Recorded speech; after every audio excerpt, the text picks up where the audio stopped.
Hi, my name is Wayne Weirs, and I wrote the book Fading Toward Enlightenment.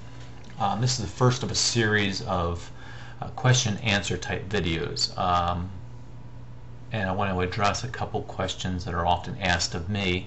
But first, I want to clarify a statement I made in a video before, which was basically that I had a hard time imagining enlightened people surviving.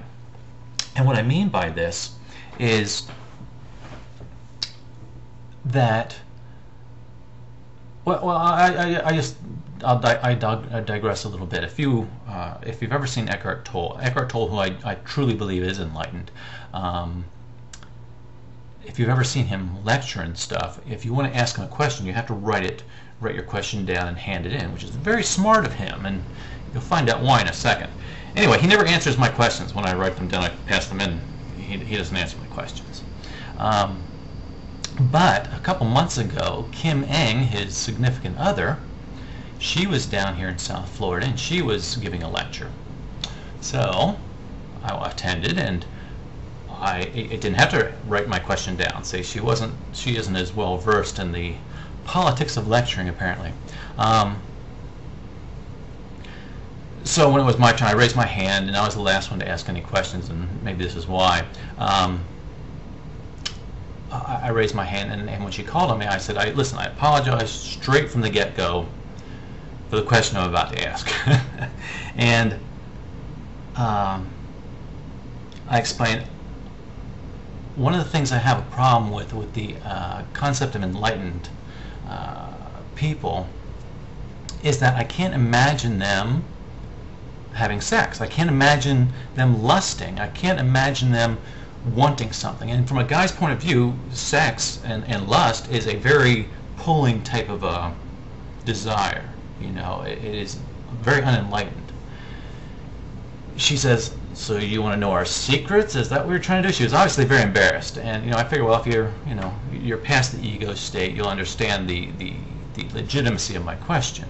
But she was very embarrassed, and a lot of people around were very embarrassed and stuff. So anyway, she didn't really answer my question. She went around with about Tantraism and about sexual addictions and stuff. She didn't really answer my question, which I probably should have rephrased it to say, I can't imagine someone who's enlightened having yang energy. In other words, most enlightened people, Tolle, Maharshi, Krishnamurti and stuff, they seem to be all yin energy. In other words, total acceptance of the now, acceptance of the presence, not trying to change things, not trying to affect your outside world. Whereas yang energy, on the other hand, is, here's something that I see as a problem. I'm going to try to fix it. I'm going to actually try to change this situation. And that seems very anti-enlightened in the sense of what everybody preaches. So that's probably how I should have phrased it. I have a theory, though, on it. I mean, in my own growth and stuff, in my own progress, and not so much in the sense of sex, but in the sense of anger is an interesting one. I live in South Florida, and anytime you drive anywhere, you're going to be almost killed within 15 minutes on the highway. So there's a lot of tension when you drive around here. People are very aggressive. Naturally, anger arises, and that's very important. Naturally, it arises. What happens to me is that when someone cuts me off and makes me almost swerve or something like that, the anger comes up. I'm angry at them, but instantly I see that was just a reaction, and I'm able to calm down very quickly. I think that an enlightened person probably experiences yang energy just like that. It arises. It's almost part of the physical makeup of our bodies. It arises, here it is, and the difference is whether you're attached to it. Lust is probably like that for them. It arises, they act on it, and it's not so personal to them. They're not attached to it. Sort of like when you're really hungry. Wow, I really crave it. You smell something and say, wow, I really crave those French fries. Is it right or wrong? Absolutely not. Is it healthy? Maybe not. But the thing is to be authentic about those yang emotions that arise. You can act on your anger, But in a way, in other words, you can repress your anger, but in a way that's a form of being inauthentic. You know, you're trying to control something because you think it's bad. You know, when I'm angry, when it's extended anger in the sense of, you know, I have this problem, I'm trying to express it, I'm trying to refine it, I'm trying to communicate it.